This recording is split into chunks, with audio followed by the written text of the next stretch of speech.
Primera de Pedro,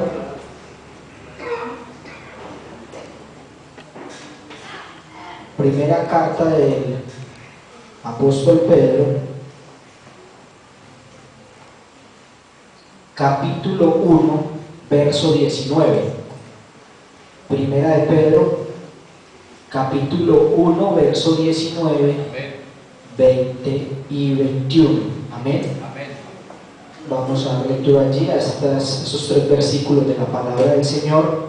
Como el hermano mencionaba, gracias a Dios que nos ha ayudado todo este mes para dar estas enseñanzas acerca de dogmas y religiones a la luz de la palabra del Señor. Hemos hablado acerca del judaísmo, el catolicismo, la doctrina de la Trinidad, y hoy hablaremos acerca de la de los testigos de Jehová.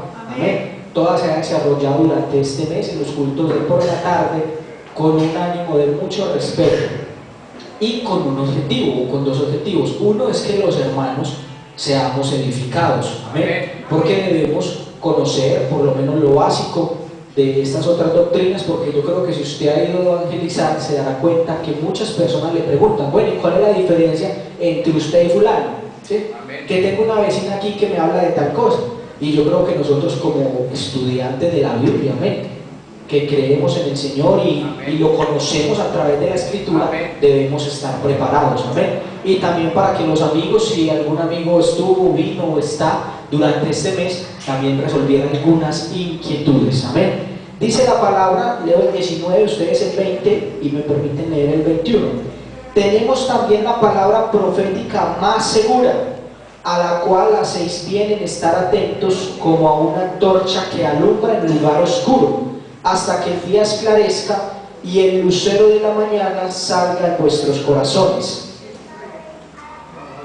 Segunda de Pedro 1:20. Listo, entonces disculpen. Segunda de Pedro, ¿sí? Capítulo 1. Vamos a leer, voy a reiterar el verso 19 y ustedes el 20. Amén.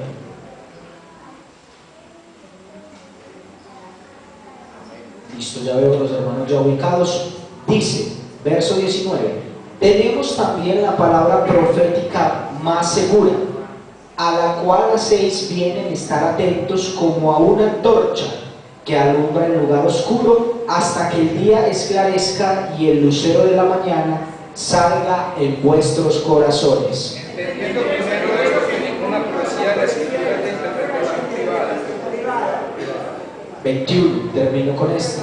Porque nunca la profecía fue traída por voluntad humana, sino que los santos hombres de Dios hablaron siendo inspirados por el Espíritu Santo. Oremos, Señor Jesús. Nos presentamos delante de ti, Señor, porque tú eres el dueño de esta palabra, Señor. Eres el dueño de esta iglesia, eres el dueño de todos los que estamos aquí en esta tarde, Señor. En este momento que me concedes el honor de predicar tu palabra y a los hermanos, Señor, el gusto de escuchar tu palabra, Señor. Ayúdanos, Señor, a todos, ilumínanos, Señor, y que todo lo que hagamos sea para exaltarte a ti, Señor, solamente a ti, y para aprovechamiento de cada uno de nosotros, Señor, para crecimiento en la vida espiritual y el conocimiento tuyo. Amén y amén. Pueden estar cómodos, hermanos y amigos. Lo primero que podemos hablar acerca de esta doctrina que se hace conocer como los testigos de Jehová es que en cuanto a su origen, su fundador, la historia nos revela que fue este señor llamado Charles Taze Russell. Carlos Russell lo llaman algunos cambiando el nombre pues al español. Él era norteamericano y él fundó en el año 1881 una sociedad que obviamente tiene su nombre en inglés, traducida al español es la sociedad o la torre del reloj. La torre del reloj. Esa torre inicialmente estaba en una cierta ciudad de Estados Unidos y actualmente se encuentra en Nueva York. Es ese edificio que usted ve ahí actualmente.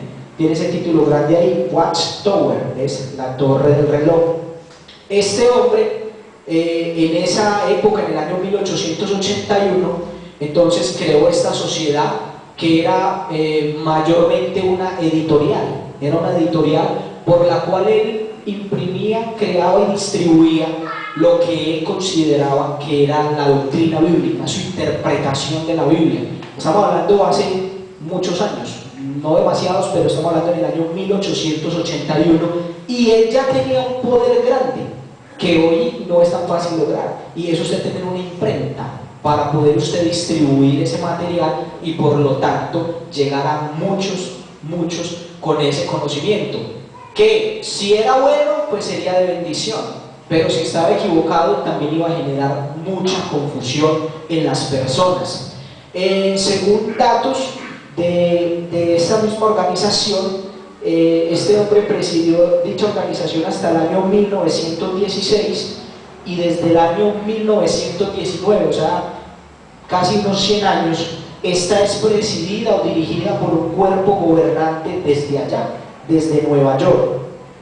Según datos de ellos, del 2014 se distribuyeron sus publicaciones en 239 países y contaban con aproximadamente 8.2 millones de seguidores en todo el mundo. Es una denominación bastante grande, también a nivel mundial. Ahora bien, hablando de este señor como el fundador de esta doctrina, de esta religión, dice la historia que él asistía con sus padres a una iglesia presbiteriana en los Estados Unidos, pero él se pegaba por ahí sus escapaditas e iba a la iglesia adventista.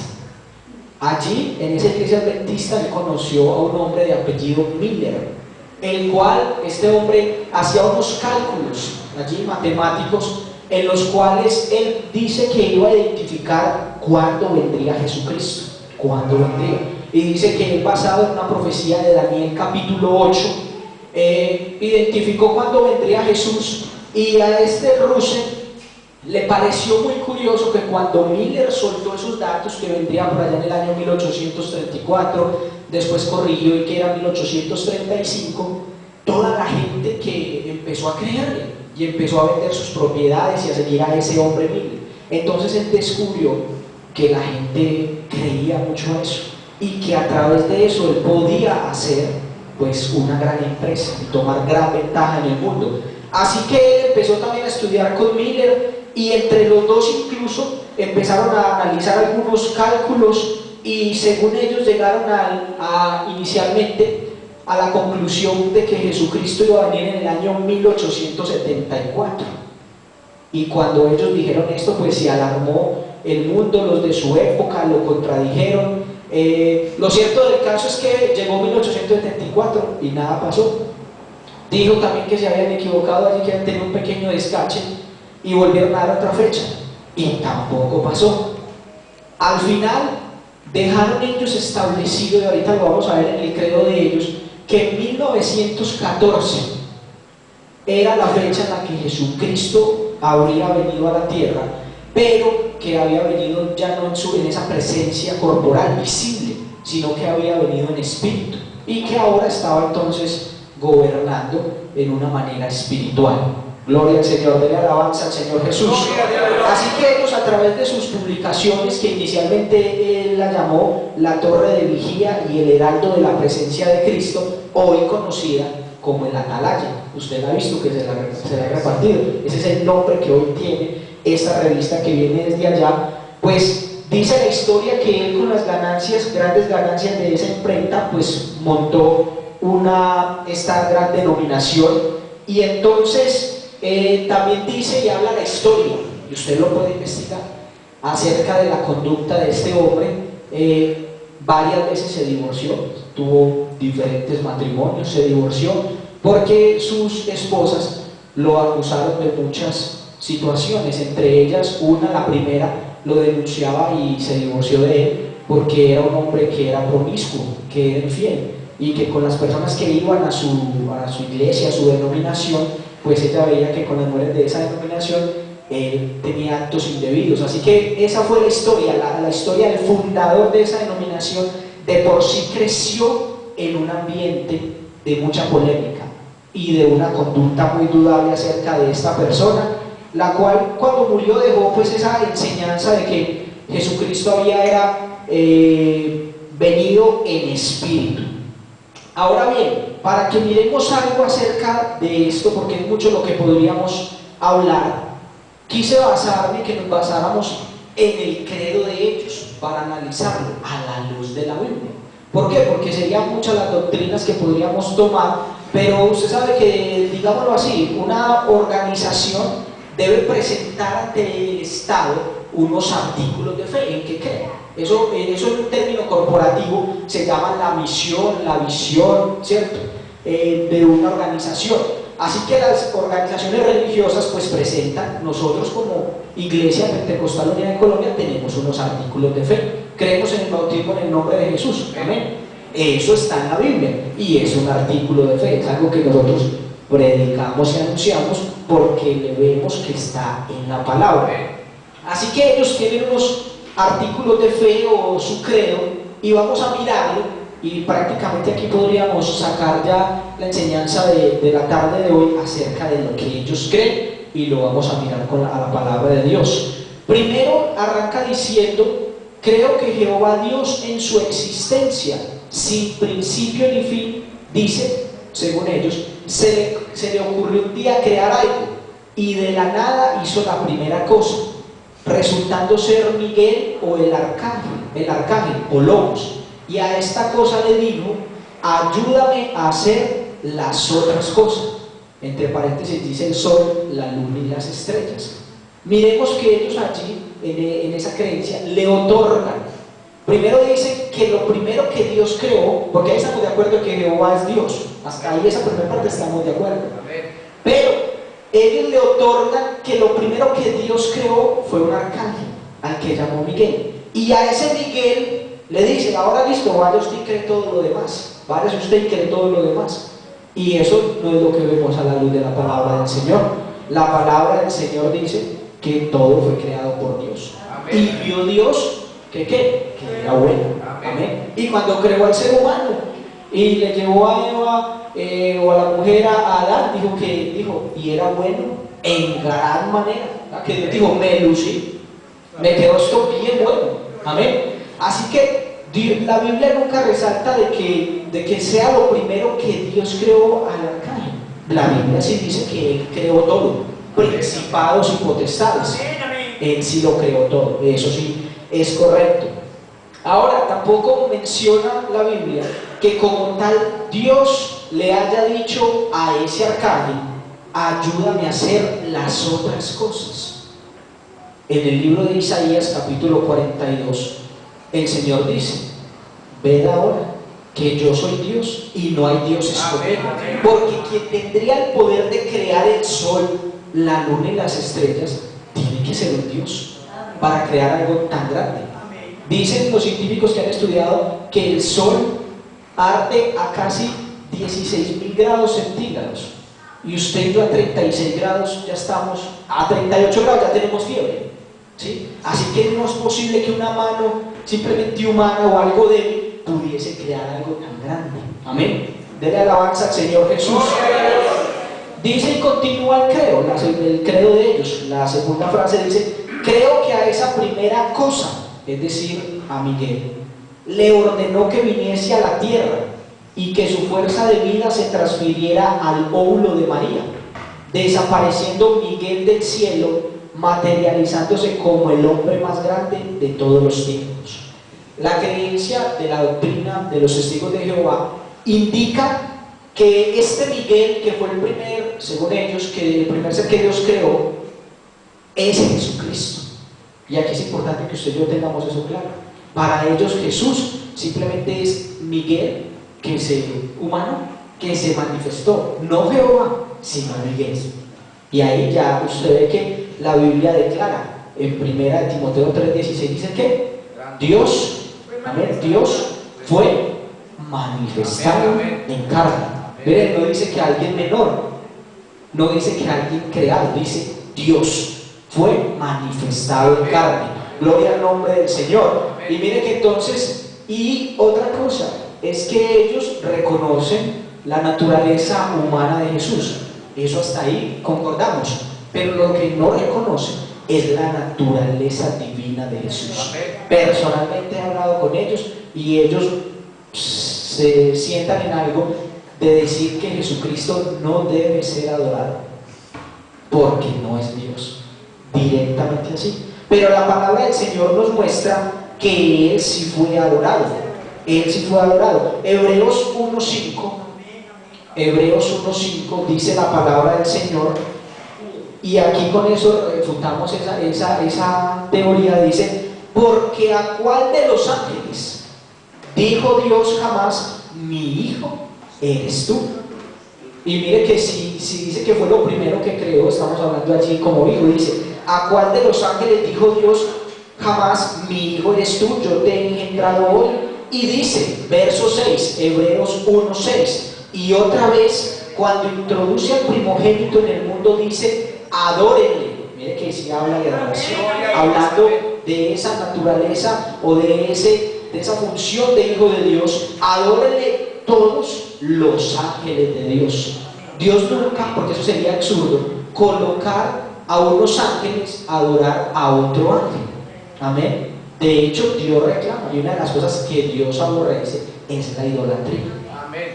Y el primer mandamiento dice: amarás al Señor tu Dios con todo tu corazón. Amén. Hay otro texto que dice que Él no comparte su gloria con nadie. Amén. Amén. Es solo para Él. Denle una alabanza al Señor Jesús. Continúa el credo diciendo: este credo está extraído de la página web de Hechos, que si usted la quiere investigar es jw.org. Ahí está. Eso no es un material que nosotros nos inventemos, es el mismo credo de ellos sobre el que estamos estudiando. Amén. Dice: creo que por no ser Dios, está hablando de Jesús, del que ellos manifiestan simplemente como el hombre más grande de todos los tiempos, era menor que el tiempo y no podía exclamar yo soy, como su padre Jehová, sino como cualquier mortal decía, yo he sido.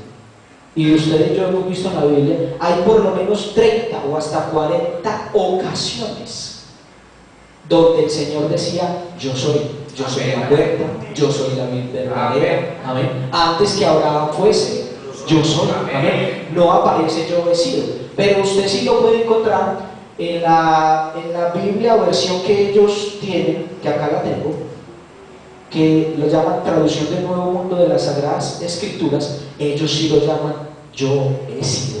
Sí lo transcribieron de esa manera. Y ahorita al finalizar vamos a hablar un poco de qué versión se pega a esta versión de la Biblia que ellos manejan para cambiar de esta manera la palabra del Señor. Dice que al morir en un poste o madero fue depositado su cuerpo sin espíritu en una tumba, y dice que al tercer día de allí salió un espíritu sin cuerpo, que esa fue la enseñanza que dejó Russell y la manera como él logró desviar la atención de los errores que había cometido cuando se atrevió a dar una fecha para la venida del Señor. Entonces, como él se vio ahí, discúlpeme la expresión, embalado, al decir, bueno, Jesucristo no vino, la que se le ocurre es decir, no, él vino en espíritu.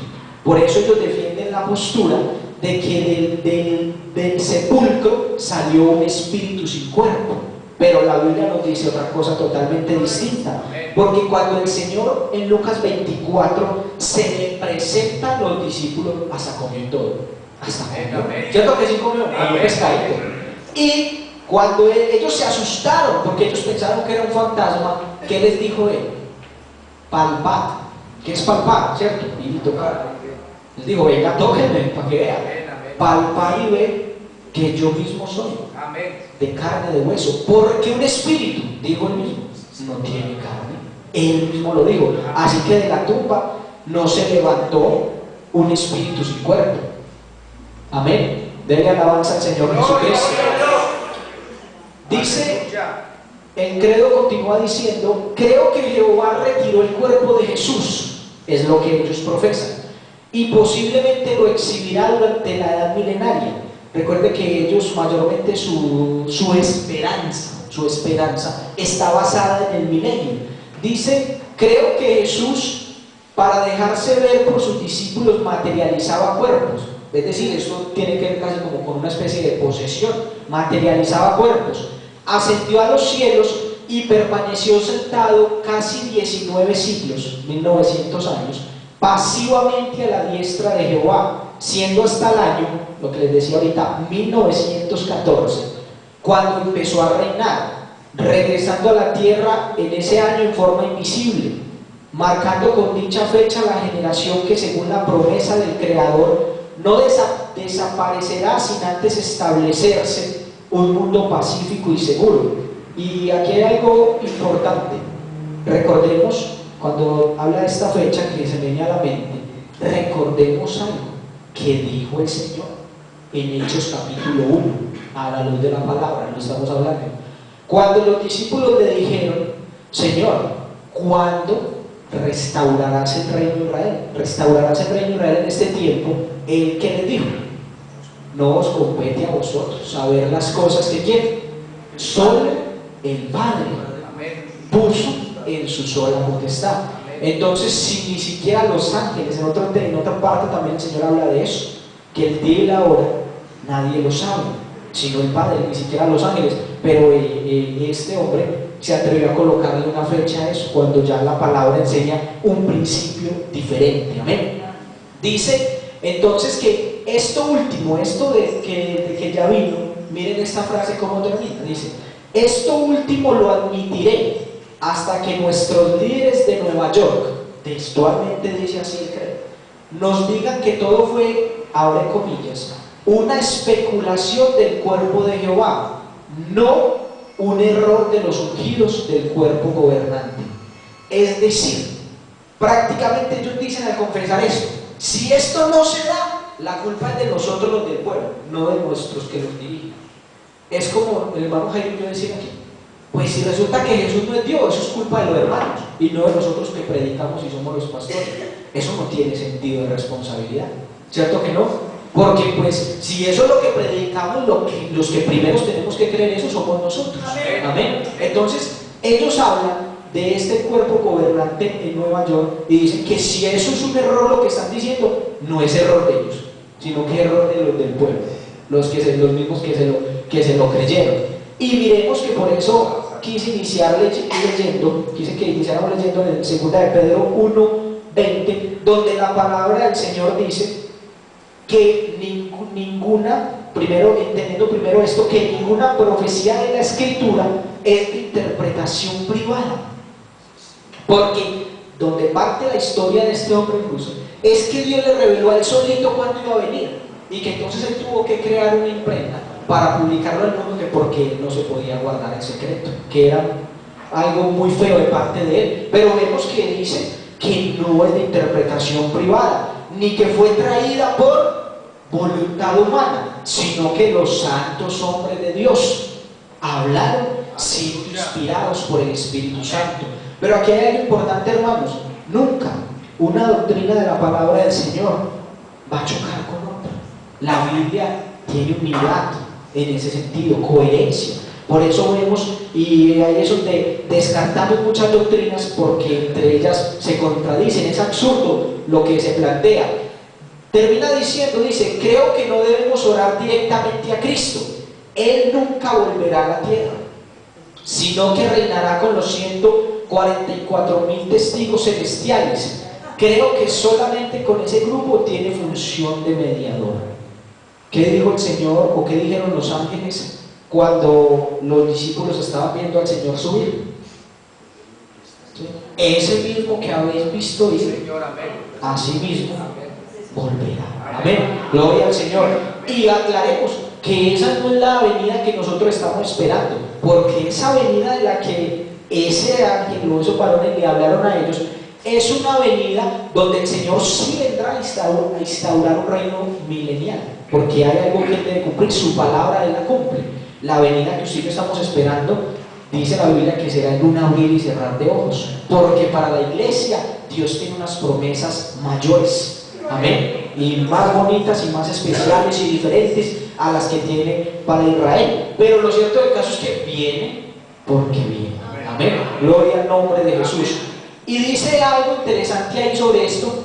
Dice: creo que el resto de testigos, recuerda que estoy leyendo literalmente el credo de ellos en la página web de ellos, La gran muchedumbre, ahí entre comillas dice, que heredará la tierra se conformará con vivir en un hermoso huerto, rodeado de exquisitas frutas, que nosotros los testigos que no iremos al cielo, con arduo trabajo, convertiremos en un paraíso después de levantar los escombros del antiguo sistema, después del Armagedón, y tendremos la categoría de nietos, no de hijos de Dios, y Cristo nunca estará entre nosotros, porque permanecerá eternamente con los 144.000 celestiales ungidos de Jehová, entre los que se encuentran únicamente identificados norteamericanos como Russell, Rutherford, etc., que ayudarán a Cristo a juzgar la humanidad. Entonces vamos por partes. Primero, habla de que se conformarán con vivir en un hermoso huerto rodeado de exquisitas frutas. La Biblia sí habla de que en el milenio habrá una abundancia, ¿sí? Es tanto, en la historia usted puede leer que este hombre fue demandado, Russell, fue demandado civilmente porque él vendía, a los de su congregación vendía lo que él llamaba el trigo milenario y el frijol milenario, que él decía que ese trigo, si usted lo sembraba, y ese frijol iba a crecer 15 veces más de lo normal. Entonces los que lo compraban iban y lo sembraban con esa fe y salía el mismo frijol de siempre, porque él tenía esa idea ya milenaria y según él entonces Dios sí se lo daba a él. Y ellos tienen la idea, como bien lo han manifestado muchas veces, de que esta es la tierra en la que siempre estarán, pero bien contrario es a lo que nos dice la Biblia del apóstol Pedro, que dice que estos cielos y esta tierra están ¿qué? Reservados por la palabra de Dios, amén, por la cual Dios va a destruir la tierra con fuego, lo dice la palabra. Primera carta del apóstol Pedro. Así que sí será destruida. Dice que ellos no irán al cielo, que levantarán un paraíso después de esos escombros que dejará la guerra de Armagedón. Habla de que una categoría de nietos, no de hijos de Dios, lo cual no lo encontramos en la Biblia. Nunca encontramos que Dios hable de tener nietos, ¿no? Sí, no lo encontramos. Dice Juan capítulo 1, a todos los que le recibieron, ¿qué? Les dio potestad de ser hechos hijos de Dios, hijos de Dios, amén. No habla de nietos por ningún lado. Y algo que es absurdo, no sé, hasta de pronto puede ser indignante para ellos mismos, hablan de que allá eternamente solo reinarán con Cristo 144.000 celestiales ungidos de Jehová. Y habla, y es específico y directo en decir que solamente esas personas son norteamericanos. Es decir, los testigos de Jehová en Colombia están fuera, de Alemania, de otro país, están fuera. Ellos catalogan que solo personas norteamericanas van a estar allá en el cielo, que son los 144.000. Pero miremos lo que la Biblia dice en Apocalipsis capítulo 7 acerca de quiénes son esos 44.000. Dice la palabra del Señor, Apocalipsis capítulo 7, dice a partir del verso 4, dice: y oí el número de los sellados, 144.000 sellados, y dice: de todas las tribus de los hijos de Israel. No habla de ninguna nación, dice de ninguna nación fuera de ellos, de los hijos de Israel, y empieza a explicar: de la tribu de Judá 12.000, de la tribu de Rubén 12.000, de la tribu de Gad 12.000, y menciona las 12 tribus de Israel. En ningún momento menciona pueblo que no sea de allá. Entonces ahí vamos mirando que es muy raro, ¿cierto?, que el fundador sea norteamericano y él mismo sea pues el que se monte, ¿cierto?, a decir no, solamente nosotros, ¿sí? Porque hay una conveniencia personal. Amén, es lógico. Si nosotros aquí nos reuniéramos y creamos una doctrina así bien de error, yo creo que nosotros no vamos, nosotros como fundadores, a decir se van a salvar todos menos los de Santa Bárbara. No, fuera ilógico. Nosotros nos pondríamos en el lugar más alto, ¿cierto que sí? Nos pondríamos en el lugar, pero gracias a Dios que nos ilumina, amén. Nos ilumina y nos guarda. sobre algo, para terminar, el tiempo transcurre, es corto el día en la tarde. Hay algo importante sobre lo que ellos hablan a través de su Biblia, y que es importante, hermano, que usted y yo lo sepamos. Cuando hable con ellos, no los ofenda, no los ignore, porque hay algo que sí es cierto, y es que nosotros debemos prepararnos más. Nosotros hagamos esa sana crítica como pentecostales, como hermanos, todos como creyentes que somos, no por el hecho de que usted no es pastor. Estudiemos la Biblia, estudiémosla, porque sí es cierto que muchos les corren un poquito más por sus, porque en ese sentido es de reconocer que son muy disciplinados ellos para leer, para estudiar. Yo lo digo porque tuve un amigo también, además de que uno hablando con ellos sabe que por lo menos lo que es de ellos se preparan y lo leen. Y este muchacho, la verdad, él me la mantenía montada en el colegio, bueno, y eso que no creía en Dios. Un día yo lo vi y yo también iba para él. Y él era grande, con pule, y pasó por un lado, para el otro, yo también. Pero yo lo vi con el maletincito ahí como raro, como el que mantengo yo, pero nunca me pasó por la mente. Pero tal vez que me dijo, sí, no, yo estoy en los testigos de Jehová. Llevaba 3 meses y ya se había leído la Biblia. Y créame que se la había leído, porque me senté con él a hablar y se la había leído. Eso, bueno, yo creo que es bueno que nosotros aprendamos esa disciplina también. Que el día que de pronto usted pueda hablar y pueda atendernos, me parece que no debemos por qué tener miedo cuando tenemos la palabra profética más segura. Amén. El asunto sí, que lo invito para que ustedes reflexionen sobre esto, es que muchas veces ellos sí dicen, venga, hablemos por la Biblia. El gran problema, y para terminar hablemos de eso, esta versión que ellos manejan, traducción del Nuevo Mundo de las Sagradas Escrituras, es una versión, una traducción que es hecha por ellos, y teniendo ellos una imprenta que, según hablan los estudios, el 70% de los ingresos de ellos provienen de esa venta de literatura. Como organización, pues obviamente no era nada difícil acomodar una traducción que quedara y armonizara con lo que ya ellos vienen profesando y arrastrando de mucho tiempo atrás. En algún estudio que leía, manifiesta algo. La Biblia originalmente fue escrita en arameo, en hebreo y en griego. ¿Sí? Cuando ya empieza a abrirse la palabra del Señor paso y ser traducida a los diferentes idiomas a los cuales hay en el mundo, hubo varias traducciones. Una de ellas, la historia menciona la de 2 hombres, uno de apellido Westcott y otro de apellido Hort. Westcott y Hort, esa versión está por ahí y circula.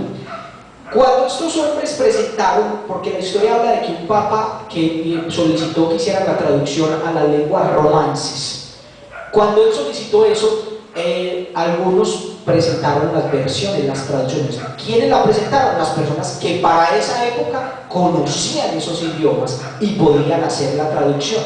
Entre estos hombres de Westcott y Hort presentaron una versión, una traducción que tenía 25.000 cambios, tenía más cambios que versículos, que los que contiene la Biblia. Tenía 25.000 cambios, y dice que se la presentaron al Papa de la época, al Papa católico, ¿sí?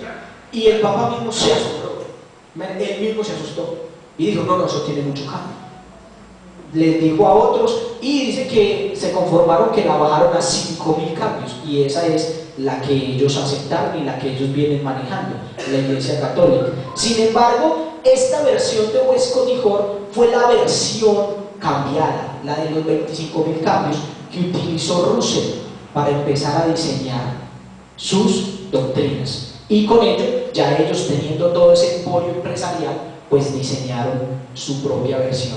Es complicadísimo, complicadísimo usted poder hablar con alguien sobre esa versión cuando digamos a abrir la Biblia, porque realmente no se está compitiendo en igualdad, ¿sí? Porque en la Biblia de ellos usted puede iniciar leyendo tanto en Génesis 1.1 como en Juan 1.1, apunta hacia la creación de un sistema de gobierno.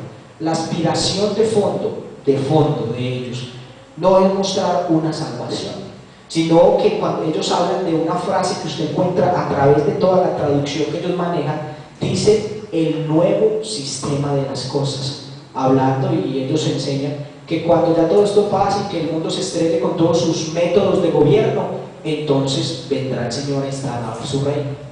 Así que es complicado, sin embargo es importante que conozcamos esta base de lo que ellos enseñan, y creo que no hay por qué tener miedo, sino orarle a Dios y hablarle también a ellos, porque ellos también tienen un alma que necesita ser salva. Amén. Vamos a estar en pie y vamos a darle gracias al Señor por este programa que nos ha permitido desarrollar durante este mes, y que pueda ser y sea y siga siendo de bendición para cada uno de nosotros. Señor Jesús, gracias te damos, oh Dios,